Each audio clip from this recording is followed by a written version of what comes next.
Good, happy Friday morning, March 25, 2022.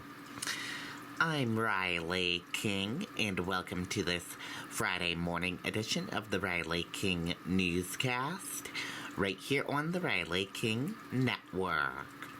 We have a lot of news to get to this Friday morning, so let's get started right now. First up, New Hampshire Police Department's offering initiatives to fill openings. Let's take a listen to that video from WMUR News 9. Chromebooks are seriously easy to set up, right out of the box. Just sign in with your Gmail and bam! All your files are right there.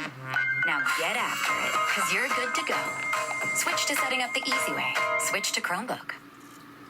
The Rochester Police Department is understaffed with several open positions for qualified officers. All these open vacancies are positions that are available to us that, we need to have filled to, better serve our community. Rochester is now offering $10,000 as a lump sum bonus for certified officers from New Hampshire or out of state. So a certified police officer for New Hampshire standards is somebody who's gone to the New Hampshire Police Academy and successfully passed. A certified officer from out of state would also need to complete the New Hampshire standards courses to become eligible for the bonus. Pelham PD also reaching into their pockets. Captain Ann Perriello says they're giving a $15,000 bonus paid in three $5,000 increments. In the big scheme of things, this actually saves the town money in the long run. Captain Perriello says that's because it costs a lot more money to train an inexperienced officer.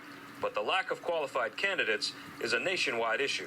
I think just based on what has happened with policing and society, it's made it a little more difficult to recruit and get the qualified people in. Without a full staff, response times can lag and departments are stretched thin. Being in the staffing shortages that we have requires a lot of, ordered overtime, forced overtime. Then again, that can have an effect on, officer morale. Now, that extra funding had to be approved by the city of Rochester and the town of Pelham, but both departments say they've already begun to receive applications. Live in Pelham tonight, Jason King, WMUR News 9. Okay, and there you go on that video and that report.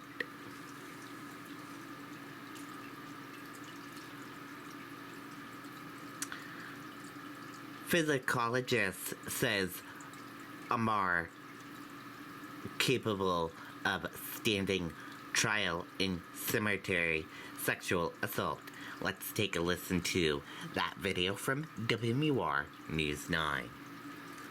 Murray Diol enters a courtroom where prosecutors are trying to prove that he is competent to stand trial. The psychologist who evaluated him says he is. I concluded that he was capable of both a factual and rational understanding of these proceedings, and that he was capable, although maybe not willing, to understand and work with his attorneys and to participate in the court proceedings. Diol is accused of sexually assaulting a woman he didn't know in a Manchester cemetery about 1 year ago.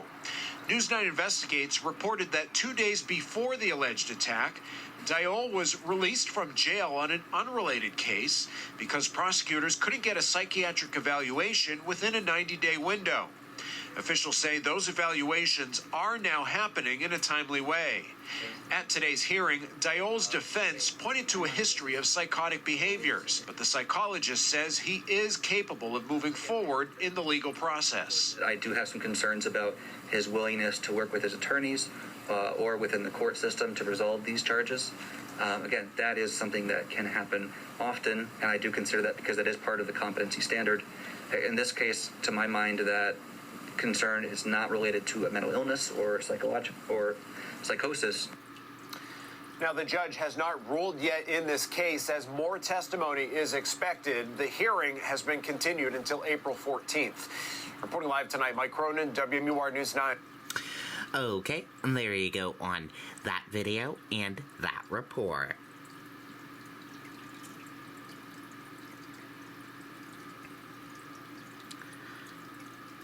Investigation continues after woman dog found dead inside mobile home that caught fire. Let's take a listen to that video from WMUR News 9. You're so buttery, but 0 calories per spray. Can we not just watch the movie? Well, the investigation has wrapped up for the night, but state police, the state fire marshal, even the attorney general's office were out here from sunup until sundown investigating what they're now describing as, quote, an untimely death. This is what's left of a trailer home on Centennial Street in Seabrook after it went up in flames around 3:30 Thursday morning. They extinguished the fire and they found one deceased victim in the home and one deceased dog. The Attorney General's office is now referring to that death as untimely. When asked to elaborate, this is all we were told. That's based on observations that the fire marshal's office made, and again, it's part of the investigation that we're conducting. Firefighters say the trailer was fully engulfed when they arrived, with heavy smoke and flames coming from the front of the unit. There were some exits here, so we're trying to piece together why the victim may have not been able to get out of the house. It's too bad. That should have never happened in this neighborhood or anywhere else. Neighbors say they were familiar with the victim and her pet. You know, it's a little pit bull. It's black and white, I think. She usually goes by here and walks the dog. They also tell News 9 a man often stayed at the home as well. However, state fire marshals say only the woman was there at the time, and they're still trying to figure out what caused the fire. We do find that the fires in mobile homes tend to be quick. Now, the fire happened just a few hundred feet away from the Seabrook Fire Department. It's unclear at this time if the home had a working smoke detector inside or not. An autopsy will be performed on the victim early Friday morning. That'll determine her manner of death, and her identity will also be released shortly thereafter. We're live in Seabrook tonight. Scott Cook, WMUR News 9. Okay, there you go on that video and that report.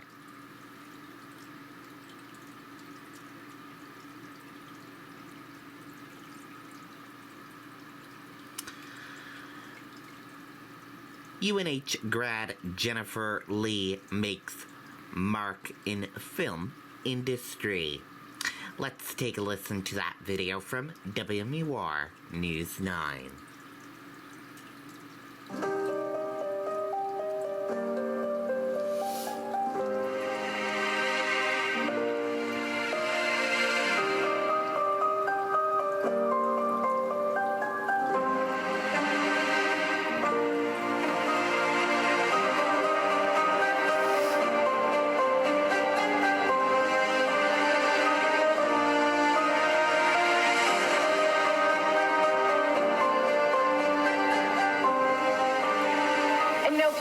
The dangers of the rose-colored glasses, but let me tell you, the lenses of self-doubt are far worse.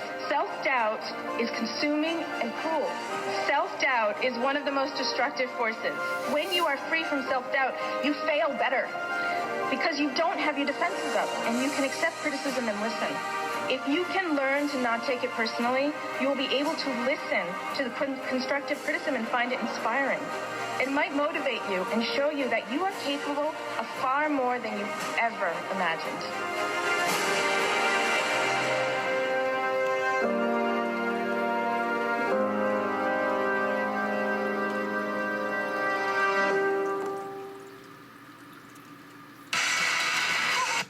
Okay, and there you go on that video.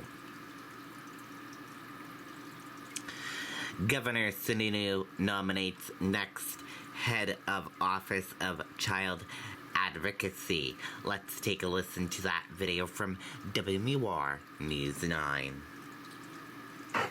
Governor Chris Sununu has nominated Cassandra Sanchez of Methuen, Massachusetts, to serve as New Hampshire's next director of the Office of the Child Advocate.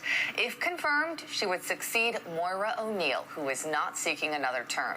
Sanchez is currently a supervisor at the Massachusetts Department of Children and Families. An executive council vote will likely happen April 6th. Okay, and there you go on that video and that report. Lebanon ends mask mandate. Let's take a listen to that video from WMUR News 9. Lebanon no longer has an indoor mask mandate. The city council voted to end the face covering requirement effective today. Masks are no longer necessary inside city buildings except the library, which will end its requirement on Monday. Local business will still be able to require masks on their own, and anyone who wants to wear a mask, of course, is welcome to continue. Okay, and there you go on that video and that report.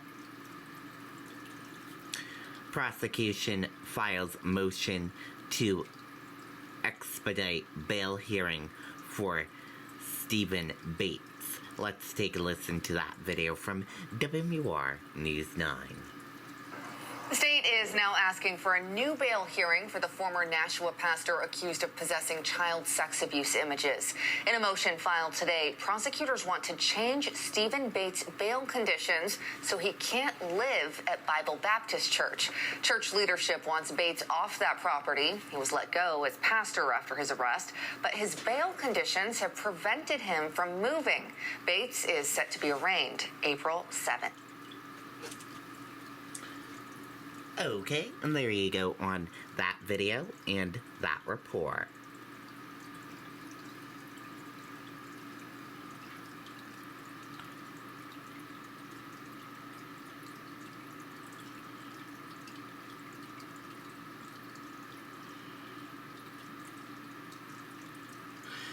Ukrainians continue to defend Mariupol from Russia. Let's take a listen to that video from ABC News.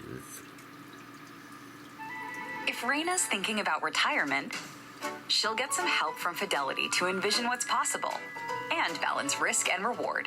And with a clear plan, Raina can enjoy wherever she's headed next. That's the planning effect from Fidelity. New images coming in from Mariupol inside Ukraine tonight, what Russia is now claiming this evening about that city. ABC's James Longman from Lviv, Ukraine tonight. Tonight, Russia may be edging closer to controlling Mariupol. But the battle is still raging. Russian forces are firing rocket launchers in the streets. A dramatic new video shown on Russian state television. This new development that Russia may be closer to taking control of Mariupol, seen in this horrific drone video released by a right-wing paramilitary group now fighting with the Ukrainians. Bombed out apartment buildings, everything destroyed, leaving so many to ask, what does victory really mean here? Hundreds lining up today to receive humanitarian aid from pro-Russian forces, wanting to be seen to provide for the very people they're making homeless. But for some, it's too late. This woman says her husband had diabetes and died after days without enough food. The world waiting to see if Russia will claim this soil for itself. And a Russian official has now said they want to permanently occupy Mariupol. The head of Putin's ruling party with the chilling remark, no one should have any doubts, Russia is here forever. David? James Longman with us from inside Ukraine tonight. James, thank you. Hi, everyone. George Stephanopoulos here. Thanks for... Okay, and there you go on that video and that report. And that does it for this morning edition of the Riley King Newscast, right here on the Riley King Network. Thank you for tuning in and watching. Have a great day, everyone, and goodbye.